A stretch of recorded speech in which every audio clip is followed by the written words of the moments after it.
This morning in Talking Tech, we are bettering you at blogging. It's all the craze lately. And here now this morning to show us, to teach us really, our prayers have been answered. Chick Media's Meghan Rothschild is back to inform us on everything we need to know blog related. Good morning, Yes, Meghan. good morning. Always good to see you. Let's get right to it. For those unfamiliar, they want to, expand their social profile, maybe grow their business a little bit. They've heard of blogging. What is a blog? I mean, it's basically just you're producing written or video content to position yourself as an expert in whatever field it is that you want to be an expert in. Okay.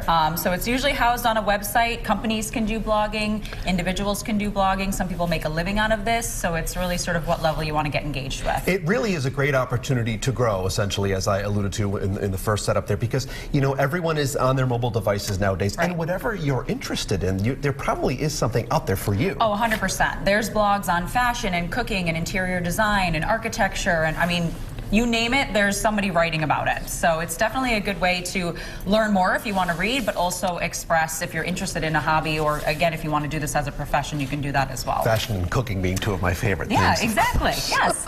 Let's have an example of one right here. PattyJ.com, a lifestyle blog. Yep. What is this one doing that is really exemplary? Well, her website's really clean and beautiful, which I think is great. She's got that nice white background. She's focused on lifestyle. So that's everything from, you can see here she's got the do-it-yourself Halloween costume, which to me is so topical and relevant. So that's another thing with blogging, is you want to be talking about something that's happening in the world right now. Right. But yeah, she does a great job here. She's got it sectioned off wellness and beauty style. So if you want to go to her website for something specific, it's easy to find, which is always key with a blog. Absolutely. And suppose we've established our blog, we're ready to go. How do we start to grow it? Because we want it to get bigger and better. Yeah, so sharing it on social media, making sure that you have a good Instagram and Facebook presence, and using this content to post on your social media networks. So a lot of times we're producing content, there's no reason why we can't repurpose it and put it out on our social networks as well to drive more traffic to that website. Right, and something else I noticed that people do, and I do it myself whenever it's, National Chocolate Day or whatever it is, kind of tapping into something that's going on. That way you're staying on top of really the pulse of what's happening. Well, especially if you're going to be sharing it on social media and you want to utilize a hashtag,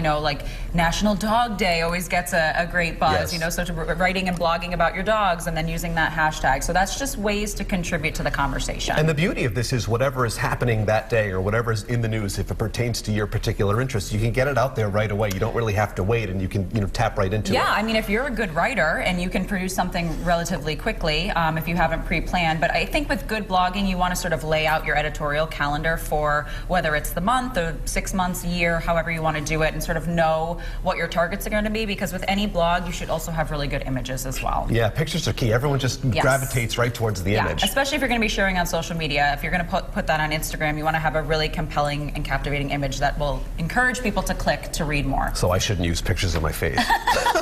You totally can use pictures of your face. Just make sure they're taken well. Of course. Your pictures are always great, too. So you certainly know what you're doing with regard to this. Are there any things that you see people do that really are big mistakes, red flags, that you think, oh, you shouldn't be going that route? Yeah, I think trying to cover a huge variety of topics, right? So pick what you're really good at talking about and focus on that. It can be 3 or 4 or 5 topics, but don't try to cover everything. Right. Have a niche. Have something specific that you want to say. Fashion and beauty for this guy. Yeah, fashion and beauty. Perfect. Great to see you as always, Meghan. Some great advice. If you guys would like to review any of the advice that Meghan just dispensed for us, or to learn more all about Chick Media's content, they really do a great job. You can head on over to rhodeshow.com.